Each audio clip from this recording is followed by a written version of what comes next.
What's up, everyone, and welcome to another episode of the Fantasy Mafia Podcast, NBA Edition. My name is Jordan Jica, aka Dr. Fantasy, and as always, here with my co host, the Fantasy Caveman.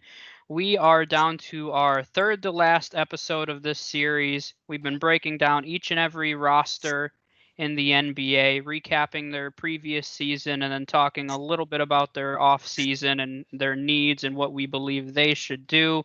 So today we are discussing the Milwaukee Bucks, who were the number one seed in the Eastern Conference. They were 56-17 on the season under head coach Mike Budenholzer. They were in the playoffs. I'll talk a little bit about their run. They beat the Magic in round one, 4-1. They lost game one and then demolished the Magic. And then their season ended very disappointingly to the Miami Heat in round two. They got kind of dominated by the Heat, lost that series 4-1. Their leaders on the season, Giannis, unsurprisingly, is going to be involved in this a lot. He was their points leader at 29.5.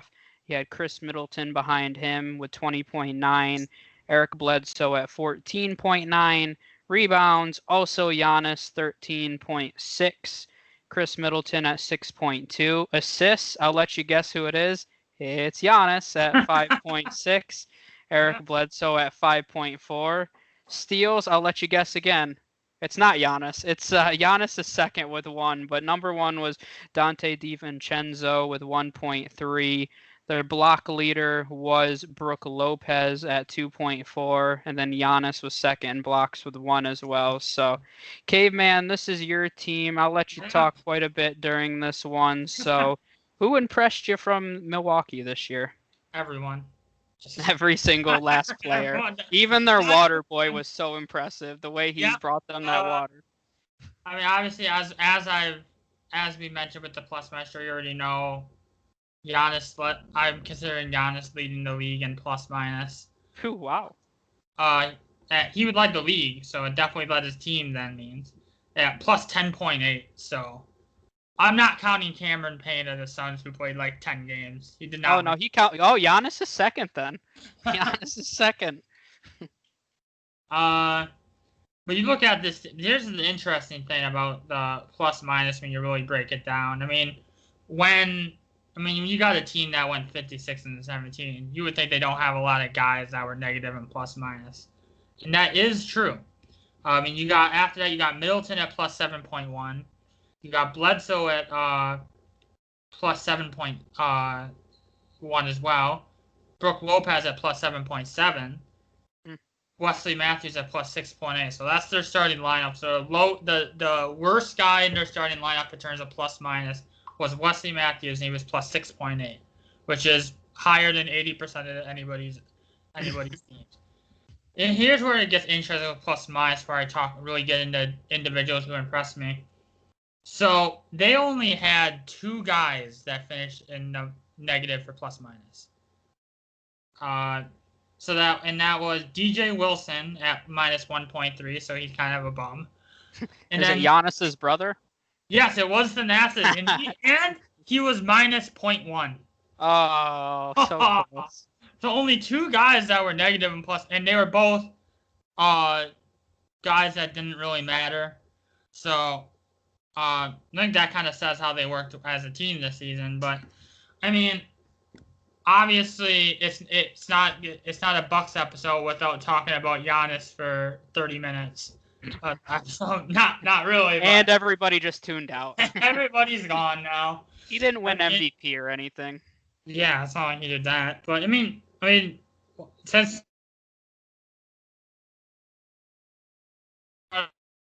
Like, a lot of people are calling it a controversial one because they think LeBron should have won it or whatever, but I guess people still don't realize that it's a regular season award, so okay. But like you said, 30 points, 14 rebounds, 6 assists. So he was a league leader. I have him down as a league leader for plus minus, and that's what we're going with. And he had the best overall defensive plus minus. So he was their best defender. He was the league's best defender when he was on the court in terms of plus minus. So that, man, if Giannis, it's hard to imagine. It's kind of troubling, but not at the same time. It's amazing how one player affects the how the franchise is going forward as a whole. I mean, you look at it. If Giannis isn't on this, it's so. This is what makes Giannis better than LeBron or better than Harden or better than Anthony Davis. You take, and they finished 56-17 and the best record. So you take Giannis off of this team this past season, they're not a playoff team. Like, that's how much of a difference that he makes. Like, I'm sorry. They go from being a number 1 seed to not in the playoffs. That's how important he is to this team. So that's other than that, I mean, we'll get into this as we talk about their free agents and kind of their off-season needs. But with Middleton and Bledsoe, usually we talk about guys that are impressed you. But since this is my team, I'm going to talk about how much I don't like Chris Middleton anymore. Because to be honest, like, you watch the Bucks this season, Middleton looks really good when Giannis isn't on the floor. But when him and Giannis are sharing the court together, at times it just looks weird. And it doesn't really look like it meshes incredibly well like it should. I don't know if that means that they're just not right for each other as the two best players on a championship caliber team. And that's another point. That's another thing. I don't think Middleton's the second best player on a championship team. He's not that guy. He's getting paid like that guy, but he's not that guy. Although I will give him credit, he's the reason why the Bucks didn't get swept by the Miami Heat. He saved them. He saved them in that one game. But I mean, what about who from the Bucks impressed you? I mean, besides Giannis, did anybody really pick a guy? Yeah, absolutely no. My boy Wesley Matthews. I mean, he was though, but you know. I love Wesley Matthews. I loved him at Marquette, and I'm glad to see he's carved out a nice NBA career. But two guys that I'll just bring up, and they were both a part of the All-NBA defensive second team, which is the reason that I wanted to bring them up, and that's Brook Lopez and Eric Bledsoe. Both very strong defenders. Mm-hmm. We talked in the last episode about the Raptors allowing the fewest points per game. The Bucks were right there with them. So this is a very strong defensive team, which is where a lot of their success comes from. And I think Eric Bledsoe and Brook Lopez, especially Brook Lopez, actually, I think they both are kind of under the radar in terms of what they mean to the success of this team. I mean, I agree with you that they're probably, I mean, maybe in the Eastern Conference, they're an 8 seed. Without Giannis, maybe. But the reality is that the way that this team is structured defensively, Brook Lopez and Eric Bledsoe are very important to the success of this team right now and how they're built. So not that I have much to say about them offensively, but I just think defensively I wanted to throw that in there and give them a shout out because I don't know how many people realize that they were actually on an NBA all defensive team. And even though it was a second team, that's still very impressive and says a lot about what kind of season the Bucks had in Brook Lopez and Eric Bledsoe. So wanted to throw them in there. But let's talk a little bit about their depth chart and their upcoming free agents. As it stands right now at the point guard position, they have Eric Bledsoe, then George Hill, Dante DiVincenzo. Frank Mason's also on the depth chart. That's just a name because I'm sure a lot of people remember him from his college days. At the 2, you have Wesley Matthews, Dante DiVincenzo, and Kyle Korver, Sterling Brown. Then at the 3, you have Chris Middleton, Pat Connaughton, Sterling Brown. At the 4, you have Giannis, Ersan Ilyasova, and that's pretty much it. And at the 5, you have the Lopez twins, Brooke and then Robin. We also have Ersan Ilyasova there as well. I just wanted to say his name, basically. But for their upcoming free agents, they don't have a ton. They do have one team option for Ilyasova. It's a $7 million team option. They have two player options. Robin Lopez has a $5 million player option. And then Wesley Matthews has a almost $7 million player option as well. Then a few of their other free agents, Kyle Korver, Pat Connaughton, Sterling Brown, so some depth pieces there for them. And then you also have Marvin Williams, who was on a minimum salary deal. Good old Marvin Williams still kicking around. And then they had two-way contracts, which I must say, otherwise Caveman holds me at gunpoint. Cameron Reynolds and Frank Mason. So, Caveman, being a Bucks fan, who do you think they need to retain here? And any notes on these free agents? Yeah, I mean, not a lot of names that really jump out at you, but I mean, starting with, Robin Lopez, I expect him to pick up that option and be back with his brother. They really love playing with each other for some, and they love being on the same team. And Sterling Brown, you mentioned he's a restricted free agent. So he's kind of fallen out of the rotation basically with Milwaukee. So I don't think they're gonna make a big effort to re-sign him. Kyle Korver is a little bit of an interesting one. I mean, I think, Kyle Korver's at 37 now. So 39. 39. Oh man, even worse. So I think it's a matter of if he wants to come back and play. I think the sense among the Milwaukee community is that he really liked playing with Milwaukee this past season. So if he wants to come back, they could probably bring him back on a minimum deal and not really affect too much.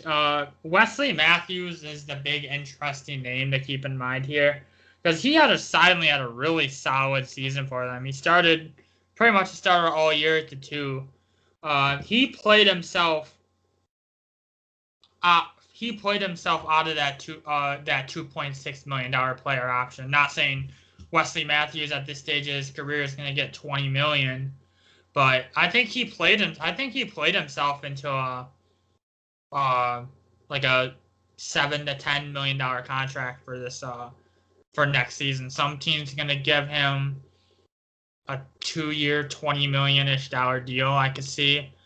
And with the Bucks situation, as you all know, do they have for being the best team, and they have so many problems and so many financial problems or / decisions to make. So it's hard to it's kind of sucks to sit here and say that Wesley Matthews is gonna fall out of their range, assuming he doesn't pick that option up. But the reality is he's probably gonna fall out of their range.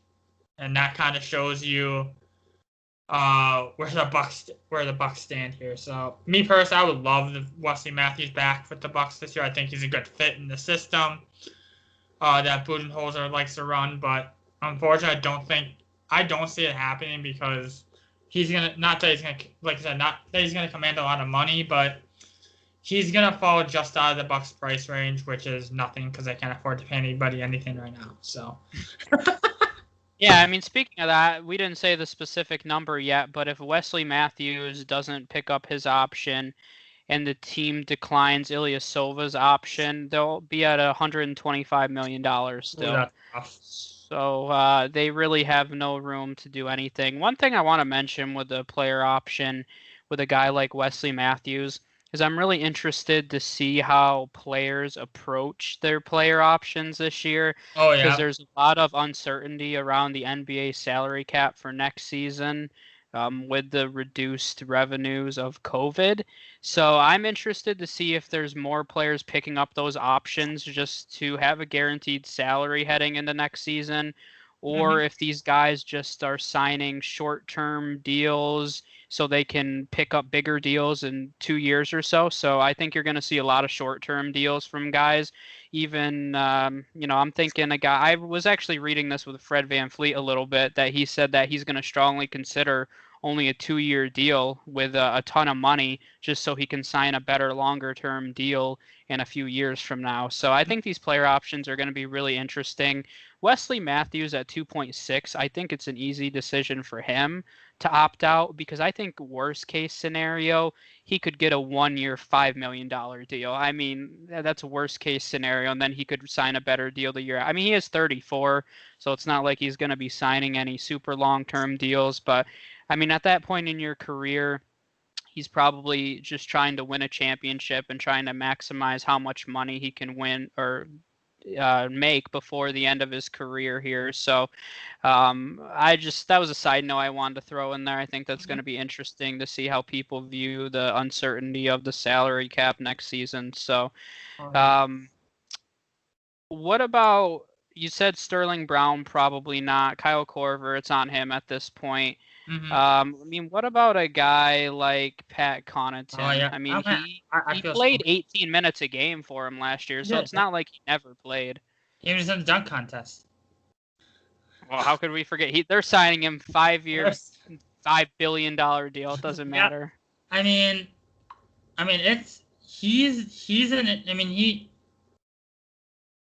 he's not a bad player, but I think he's to me, he's one of those guys that if they keep him, it's probably more of a to kind of keep the team chemistry. He's we hear this cliche all the time, but he's a good locker room guy. You know, a lot of people don't like using that cliche, but it's true. So, I mean, would I like them to re-sign him? Sure, but if they don't, is it going to make that big of a deal? Probably not. Yes, absolutely. It will. He's the reason. He's make or break championship caliber. Move over. This is Connaughton's team now. What does Giannis know? Well, Giannis is going to be going elsewhere, so it doesn't matter. Let's move over to their off-season needs, and then we'll get into some targets that they should have for this upcoming off-season. So I'll let you talk first. What needs do you think this team has? Okay, and this is where, as I mentioned before, we started. I have a couple of interesting ideas floating around, and I've heard some rumors here, but obviously, with the reports that the Bucks this offseason are going to try to do whatever they can to build around try to improve their championship chances with their roster. They certainly can't do that via free agency because they have zero money. So you kind of start. So they're basically, from what I heard, the Bucks could be one of the more active people in the trade market this off season. Heard a lot of stuff floated around.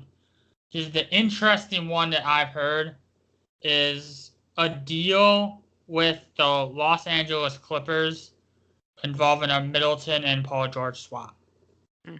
I've heard that floated around, and for me, I like it. I look at this point, I think Paul George is better than Chris Middleton right now. I think Paul George would be a better, but not saying necessarily he'd be a better fit, but the Bucks are at a point now. This Middleton and Giannis pairing has failed for a couple seasons now. And I'm making it sound like I just hate the guy. I hate Middleton. I hate that, like, they gave. I hate the contract, to be honest with you.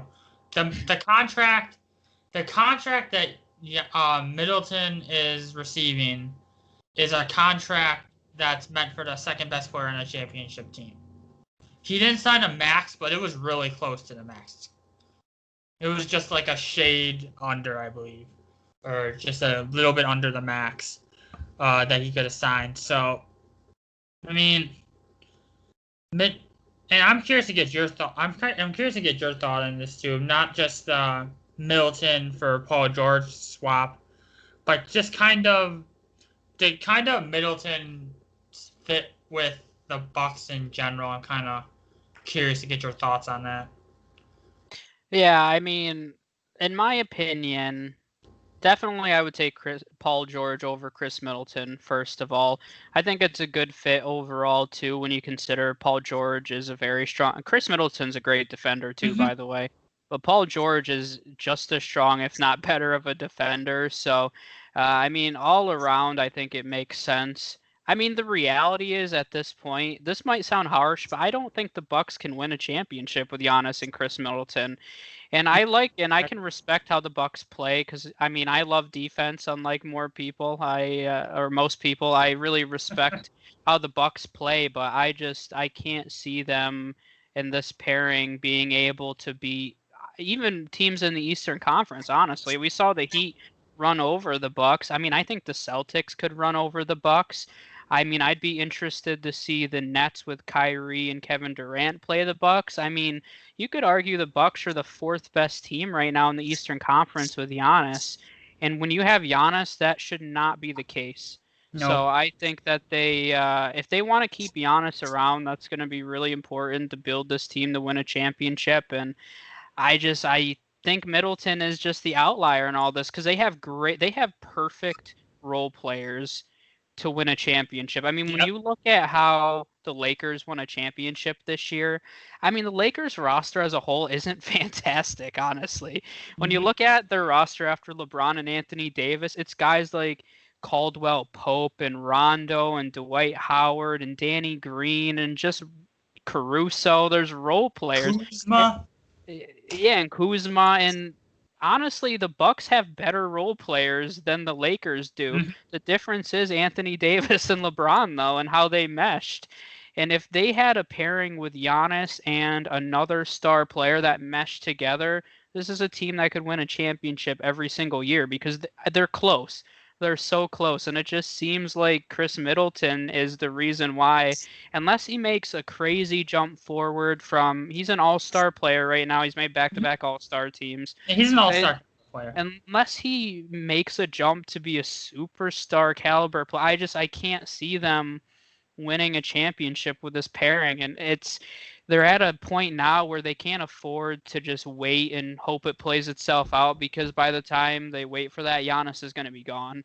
I mean, that's the reality. As much as Giannis wants to be loyal and stay, but I mean, he also wants to win championships. So if he feels like this team's not doing what it takes to get to that point, I mean, he's probably going to end up leaving. I mean, that's just the reality of the situation. And if he stays, I'd respect him a lot because nobody does that in today's NBA. But for me, one of their biggest offseason needs is, and we talked about this in a few of our lives, one of their biggest weaknesses last season was, surprisingly for a good defensive team, is they struggled defending the three-point line pretty significantly, which is one of the reasons I know we were worried about them playing the Heat because that's one of the Heat's biggest strengths. So I think that they're definitely going to need to pick up some more perimeter defense. I mean, they have Bledsoe and Middleton, but they just don't defend the three-point line well. I mean, because they were, I believe, bottom 6 in three-point percentage allowed. So they were not great at defending the three-point line. So I think for me, it's figuring out that Chris Middleton situation. Is this going to work, and is this the way we're going to try to win a championship? And then they need to shore up that perimeter defense a little bit. So we'll go over to some specific targets for that. We mentioned don't have a lot of flexibility in free agency. I'm glad you brought up the trade because even if it's not Paul George, realistically, if they want to make a big move, it's going to have to come via trade this year. And then they also have the 24th overall pick, which is their only pick in this year's draft. They have no second-round picks. So what do you think they need to do specifically in specific players? Okay, and this is a good kind of transition. And because we just talked about Middleton, but we haven't really talked that much about Bledsoe yet, and I think he's another piece. And there's also rumors swirling around that if they make a trade at this point, they're going to have to unload one of their guys making a lot of money. That's the reason why a lot of people are saying if they feel they're at a point where they have to trade Middleton or Bledsoe, they're probably going to trade Middleton. Partly because of the salary situation. I mean, Bledsoe signed a deal, but it's not what Middleton signed. So, which is why Middleton's name being floated on. And to be honest with you, like looking at this team and going forward, and who's a better piece to go along with Giannis towards being a championship contender, I honestly think it's Eric Bledsoe. Eric Bledsoe for his side, because they're like 6'3", maybe. He's a very strong and underrated defender in my opinion, and I don't think his offensive game is as streaky as anybody I've ever seen. But his defensive ability just fits with the team so well. So in another possible trade scenario that I've also seen floated around, although the Bucks have claimed they're not interested, and at least publicly. No, we know a lot of times that's just smoke and mirrors. But they're rumored the Chris Paul rumors in Milwaukee have gained some steam, and I wasn't sure if you were gonna bring that up at all. I feel like you'd be the type of guy to love you some Chris Paul. But obviously it'd be a deal where they probably have to trade Bledsoe, and that would probably be the only realistic trade scenario where I would see that I'd be willing for them to part with him. Because Chris Paul, you put Chris Paul with this team, that takes so much pressure off of Giannis. And I just think that'd be a major. I mean, who knows what the other pieces would look like, but trade surrounding Bledsoe and Paul is something I could get behind. But like you said, in terms of actual targets, like they can't do anything. Like they just can't, because they have to re-sign Giannis after this season to that Supermax. So they literally, if they like you said, if they let all their guys walk, they still have no money. So they have either they have very little money or they have no money. So so they're going to be looking at the minimum, kind of looking for this year's Wesley Matthews, basically. They're going to be looking to find the guys that are going to make that kind of impact. So, couple of names. Glenn Robinson. He's kind of bounced around a little bit, but he's a name, you know. As you know, his father spent his handful of his career started in Milwaukee, so I think he'd be a very solid wing depth piece for him. Especially you don't know, especially because let's say they keep Middleton behind him, what do you really got besides DiVincenzo? Because you got Connaughton's a free agent, Wesley Matthews is a free agent, so a guy like Glenn Robinson I think could come in and fill a solid role for him. Another guy who has been kind of forgotten the past couple of seasons is Courtney Lee. And this is the sad state of this team in terms of what they're able to do. They can't, like I said, they can't do anything. So they're gonna be after guys like Glenn Robinson and Courtney Lee, like that tier of players. Not that either one of them suck. It's just they're more role / like bench filler-ish players. Mm-hmm. They're a bit better than bench fillers, but not much more better. And in terms of draft targets, like you already know, I've been saying this since we started talking. Like I want them to chase Josh Green. I want Josh Green in a Milwaukee uniform. And I honestly, like when we recorded the Josh Green pod, like we were talking about him being like a possible lottery pick. When I think that's where kind of he was at when we recorded that pod, which that was a while ago. But since then, like, he's been falling in mocks. Like, there's some mocks I've seen where he's barely making it out of the first round. Yep. So there's a very realistic possibility that he can be there from Milwaukee at 24. And I think it'd be insane for them to pass opportunity like that up there. Yeah, so starting with your Chris Paul point, I think Chris Paul would be a great fit in Milwaukee, but I don't know how they would make the salary work. I mean, Chris Paul is making $41 million next year.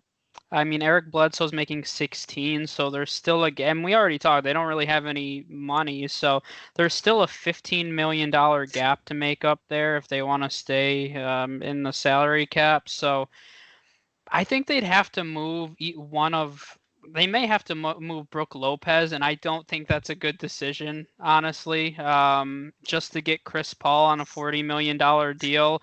Now, if they could find a way to make it work with giving up George Hill, who's making almost $10 million, and Eric Bledsoe, then maybe that makes a little more sense. But still, you're really pushing the salary cap then, and you're not going to be able to sign anybody. So I mean, if they moved on from Chris Middleton, then it would be a whole different conversation. But I think financially, it'll be really hard to make a Chris Paul deal work.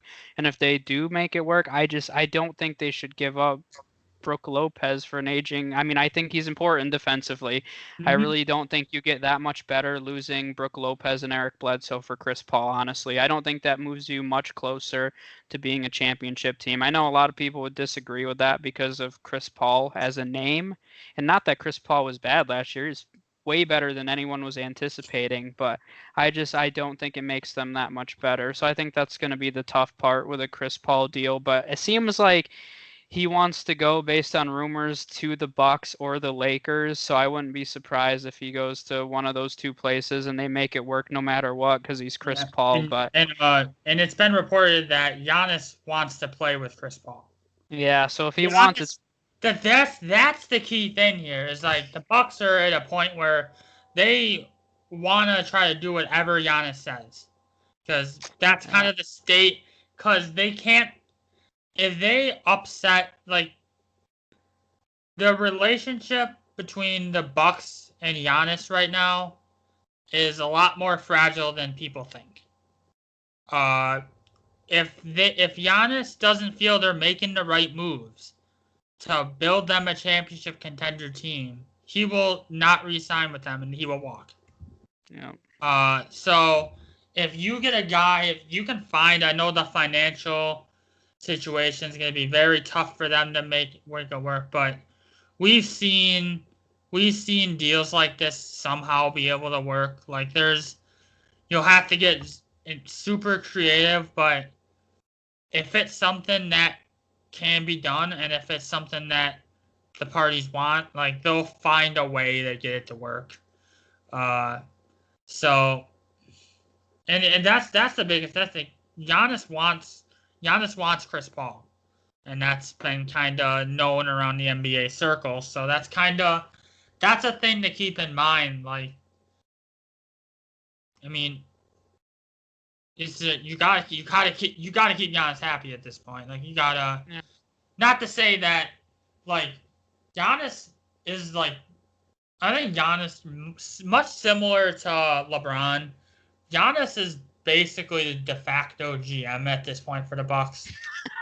And that it sounds good, but he basically is. Like, you look, you think about their situation. If they lose Giannis, they're one of the worst teams in the league. That's not.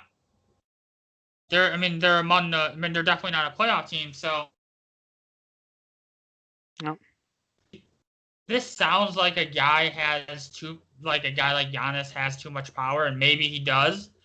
But you also got to realize that's just the reality. Yep. So, yeah, I would agree with that. A few names that I had, which some of them do overlap. I had Courtney Lee and Glenn Robinson, funny enough. But through the draft, I have 3 names. Josh Green, I think, would definitely be ideal. Tyrese Maxey, he's not as strong of a defender. He'd be more of an offensive piece. So I don't think he'd probably be my third option here. But I mentioned Jemias Ramsey from Texas Tech a few times. Some people have had his upside as a Marcus Smart type of player. He's just very gritty and hard-nosed. They don't know if he'll ever develop into that strong of a defender. He's already a good defender, but I mean Marcus Smart's one of the best in the league, so they don't know if he'll ever get to that level. But I think he would be an interesting name. That he's 6'4", he could fill in that 2-guard spot if Wesley Matthews leaves. So I think he would be a nice fit with them as well. He can run the point as well, so that just adds some extra versatility off the bench. So I would probably be between Josh Green and Ramsey. I've seen Ramsey go in the late 20s, between 25 and 30 after the Bucks, so I wouldn't be. He'll most likely be there. And Josh Green, I've seen all over the board. So those are 2 guys. Maxey's kind of risen up a little bit because people like his offensive upside, but I would probably be aiming for one of those 3 players. And if not, more of somebody that's plays great perimeter defense. Interestingly enough, I've seen them mocked to take a lot of international players, and a lot of different mocks that I've seen. And a lot of them have been centers. There's one center from Serbia that I've seen a few times. He's a 7-foot guy that they've talked about. Maybe that's potential or that's a potential move. If they go out and do get rid of Brook Lopez to get Chris Paul, maybe you bring in a younger guy like that. I mean, that's not going to help you overnight, and usually these international players need some seasoning, but we'll see. I don't think that's their number 1 need, especially with Brook and Robin Lopez there, but if another move happens, then that could turn into a need. Other pieces that they could potentially go out and get, once again, mostly focusing on defense. A guy like Jeff Green, they could go out and get. Langston Galloway has been a pretty versatile defender off the bench during his short career here. Kent Bazemore is another veteran who has always played strong. He's definitely not an offensive force anymore. I saw him a few times, and he has almost no offensive game anymore, but he's a very strong bench defender. Then another guy who I feel like we brought up a lot, but he can guard multiple positions, and he's a younger upside guy, but Derek Jones, I've seen not mocked, but projected to go to the Bucks a few times. So I think that would be an interesting name off the bench for him as well. So that's all the names that I have. So let's move over to the where we see them finishing in the future, which is always how we finish it off here. So I'm gonna let you start off. Where do you think the Bucks finish next season? Ooh, this is. I'm not. To be completely honest, I have no freaking clue. Like that's all this thinking and all the research I did preparing for this and just following them because they're my team. Honestly, I have no clue how they're gonna be next year. I mean, because the fact of the matter is, if you keep this core together, they could literally. And this is the problem with them coming out and saying they're going to try to improve the team to boost their championship chances. But, like, the realistic route is that they do nothing. They're not in a great position to improve their team. But if you keep this roster the same, Jan's going to be pissed, and Jan's going to leave after this season. That's basically, like, if they keep this exact same roster and just add, like, rotational guys to fill out their team and make no serious moves, Giannis is going to walk after this season. And that's just, whether it's realistic or not for Giannis to expect them to make improvements with their situation, that's where they're at. They kind of screwed themselves when they re-signed Middleton to that deal. Because at the time, it seemed like the deal because you can't lose Middleton and have just Giannis and then all these guys. But it's been a while now, and Middleton just isn't that guy. So, I mean, realistically, I don't see them making a lot of moves that improve their championship chances. So, it'd be hard to repeat and say if they kept this team that they're going to be 56-17 or whatever again next season. I don't think that's. I think if they keep this team, they'll be like a 50-win team. Mm-hmm. They're going to be a no doubt playoff team, and I still think even with their exit, if they don't really make any moves, you could still consider them a championship contender because you just can't. Just because of their performance versus Miami, you can't count them out next year because of that. So they'll be up there. They'll be a top 4 seed, I would say, in the East, and they're gonna be championship contenders. But I'm actually with you on this. Like, they're not gonna win a championship with Giannis and Chris Middleton as their pairing. It just doesn't. It works, but it doesn't championship level work. Yep. That's kind of where I'm at with that. Yeah, I would agree with that. And I mean, it'll be an interesting offseason, but I also agree that most likely we'll be sitting here a few months from now and they'll have a very similar roster. That's what I fear, maybe with the exception of whoever they take 24th overall. So we'll see how that shakes out for him. I mean, there's no doubt, as long as you have Giannis, you're going to be a playoff team. Giannis by himself, and we were talking about this, I don't think it was on camera, but if you put Giannis on any roster, are they a playoff team? I mean, I think the answer is yes. I think you could put him on any roster in the NBA right now. Even the Knicks in the Eastern Conference, I believe, would be at least an 8 seed in the East with Giannis. So, I mean, he has that kind. And this is, I mentioned it, they have great role players. This is a team that is just on the cusp of being a championship contender. It's just a matter of they're missing that one piece next to Giannis. So, one thing that we haven't talked about, I had a note, and I'll just bring it up quickly, but Mike Budenholzer's coaching in the playoffs was we haven't talked about him, but he was very highly scrutinized. And a lot of people, after they were eliminated by the Heat, were calling for his job after he just won Coach of the Year. But I just wanted to throw that in there. I mean, I mentioned his name in the beginning as their head coach, but I mean, this is going to be interesting if they struggle again. And I mean, I would say this season, if they do not win a championship, because this is a team, it's championship or bust. They don't want to go to the Eastern Conference Finals. They don't want to lose, and they want to win a championship with Giannis. I think if they don't win a championship, Mike Budenholzer is going to be fired, no matter what. I don't even care if they lose in the Eastern Conference Finals. I think he'll be gone no matter what because they're serious about this. Yeah, I mean, ever since Edens and Lastry took this team over, like they've been no nonsense about wanting to win. Like, they want to win. Giannis wants to win. Now, how this last season goes for them isn't all on everybody else. Giannis takes a good amount of this blame too. Because even when he was, because he obviously he didn't play the entire Heat series, but when he played, the Heat made him look not good. Yep, they did.